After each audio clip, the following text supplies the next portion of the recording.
ఇంతకు మించి నేను ఏ తప్పు చేయలేదు, చేస్తే క్షమాపణ చెప్పడానికి వెనకాడను. నేను ఎదురుదాడికి కూడా వెళ్ళే మనిషిని కాదు.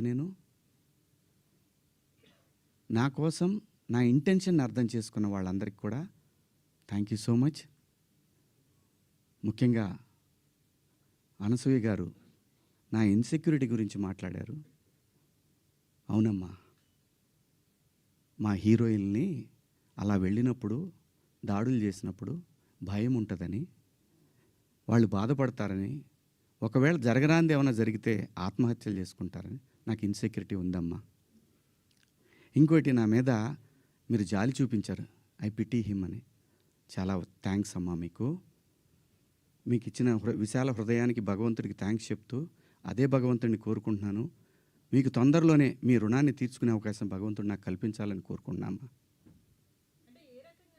అమ్మా అంటే ఎవరన్నా ఆవిడ్ని ఎక్కడన్నా ఇబ్బంది పెడితే ఇది తప్పురా అని ఖండించడానికి నేను కూడా వెళ్ళాలి అని. అంతేనమ్మా. ఇంత తప్ప నాకు ఎటువంటి బ్యాడ్ ఇంటెన్షన్స్ లేవండి. మీరు ఎవరన్నా అడిగిన క్వశ్చన్స్లో మీరు పదాలు వాడిని తప్పు కదా అంటే దానికి ఆల్రెడీ క్షమాపణ చెప్పాను. ఇంకా వేరే ఏమన్నా ఉంటే అడగండి. శివాజీ గారు, ఆ రోజు మాట్లాడినా ఈరోజు మాట్లాడినా హీరోయిన్స్ గురించి మాట్లాడాను అన్నారు.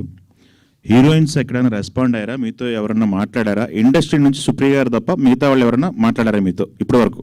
ఎవరు మాట్లాడలేదండి. విష్ణుబాబు మాట్లాడాడు నాతోటి. ఏమన్నాడంటే, డలింగ్ అని అంటే, సారీ బాబు, నా నుంచి 2 బ్యాడ్, ఇదే ఫస్ట్ కాల్ రాగానే ఇట్లా పదాలు వాడాను. లిటరల్గా నాకు అపాలజీస్ చెప్పాలనుంది అన్న. సూపర్, ఇంకేంటి, ఒక మెయిల్ పంపించేసేయండి, వాళ్ళు ఆల్రెడీ పెట్టినట్టున్నారు. పంపించేశాను.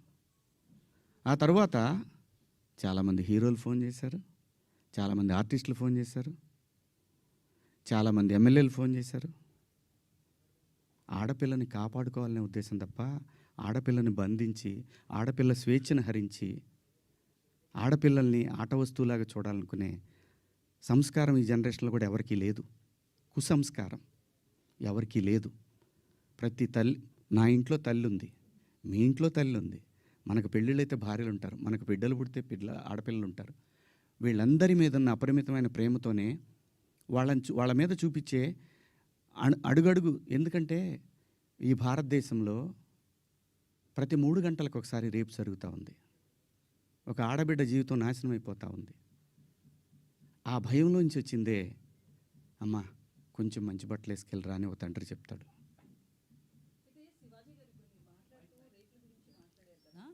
సో ఆ చిన్న చిన్న పిల్లలు కావచ్చు, నెలలు సంవత్సరాల పిల్లలు కావచ్చు, వాళ్ళ దగ్గర ఎట్లాంటి ఎక్స్పోజింగ్ ఉండదు. పెద్దవాళ్ళు చీరలు కట్టుకున్న వాళ్ళు కావచ్చు, డ్రెస్సెస్ వేసుకున్న వాళ్ళు కావచ్చు, చుడీదార్స్, డ్రెస్తో సంబంధం లేకుండా రేప్స్ అనేవి జరుగుతున్నాయి కదా. ఓన్లీ డ్రెస్సే అని ఎలా చెప్తాం మనం? నేను జాగ్రత్త తీసుకుంటున్నా అమ్మా, డ్రెస్ గురించి చెప్పట్లేదమ్మా. జాగ్రత్త తీసుకుందాము, మనం కొంచెం జాగ్రత్తగా ఉంటే పోద్ది కదా. ఈ వితండవాదం చేసుకునే కన్నా కొంచెం జాగ్రత్త పడదాము. రేపు పొద్దున ఒక ఆడపిల్లకి ఆ అమ్మాయి తప్పు లేకపోయినా ఇష్టం వచ్చినట్టు, ఇవాళ ఆడపిల్లలకు పెళ్ళిళ్ళు కావాలంటే ఇన్స్టా ఐడీలు అడుగుతున్నారు, ఫేస్బుక్ ఐడీలు అడుగుతున్నారు. మగాడికి కావాలన్నా అదే ఉంది. అసలు జెండర్ ఆ డిఫరెన్స్ తీసుకొస్తుంది ఎవరమ్మా? ఆడపిల్ల అమ్మ ఆకాశంలో ఉంది, కొంతమంది నీచుల కింద ఎక్కడో ఉన్నారు. వాళ్ళతో ఈక్వల్ అవ్వాలనుకోవటం ఏంటమ్మా?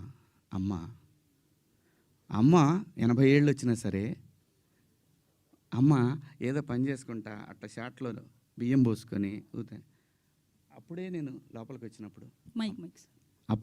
వచ్చినప్పుడు అమ్మ బయట కొంచెం పక్క పోతే అమ్మకి 80 ఏళ్ళు, ఆయన అమ్మ అని కప్పుతాడు బిడ్డ. ఈ భూమి మీద ఏ మగాడు కూడా ఆడదాన్ని విలాస వస్తువుగా చూడరమ్మా.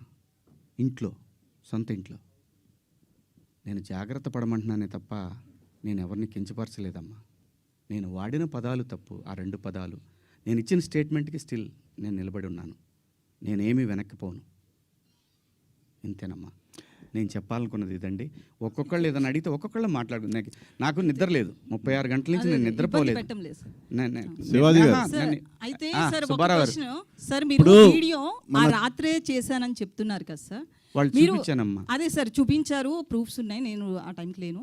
అయితే ఆ రాత్రే మీరు రిగ్రెట్ ఫీల్ అయినప్పుడు ఫ్యామిలీ మెంబర్స్ నుంచి కావచ్చు, వాళ్ళతో మీరు మాట్లాడారు కదా, అంటే ఒక పిఆర్ చెప్తే ఒక ఆర్టిస్ట్ వినడం అనేది ఎంతవరకు కరెక్ట్? రిగ్రెట్ అనేది మీరు ఫీల్ అయ్యారు, ఆ రాత్రికే రిలీజ్ చేస్తుంటే ఇంత డ్యామేజ్ జరగదు కదా, పిఆర్ని అడగడం ఏంటంటే? నేను పిఆర్ని అడగలేదమ్మా. నాకు మీరు ప్రసాద్కి పంపించడం కావచ్చు. ప్రసాద్కి నేను పంపించాను తప్ప అతను వద్దు కావాలి అనలా. నేను పంపించి ప్రసాదు నేను చెప్తానుండు, నేను చెప్పినప్పుడు పంపించేద్దు కానీ అని చెప్పా. నా ఫ్రెండ్స్తో డిస్కస్ చేశా. ఏముంది నువ్వేం మాట్లాడావన్నారు.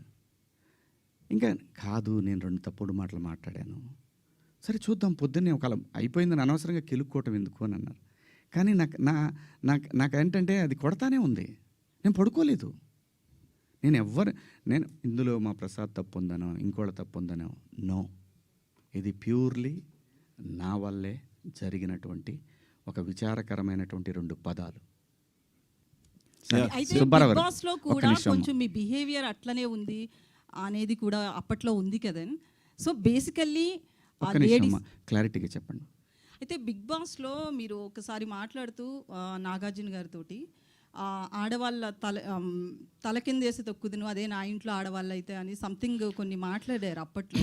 బేసికల్లీ మీకు Okay, ఒక నాకు నెగిటివిటీ బాగా ఉంది అనేది కూడా సోషల్ మీడియాలో వస్తుంది. ఆ విషయంలో కూడా ఒక క్లారిటీ. మొన్న రిలీజ్ అయిన మీ సినిమా కూడా మంగపతి అనే క్యారెక్టర్ విషయంలో కూడా అది బాగా మీకు నచ్చింది, బట్ అది లేడీస్ యాక్సెప్ట్ చేయలేదు ఆ క్యారెక్టర్ని. జెంట్స్ చాలా వరకు మీకు మీ వైపు నిలబడితే, లేడీస్ చాలామంది ఆ క్యారెక్టర్ మీద చాలా నెగిటివిటీతో ఉన్నారు.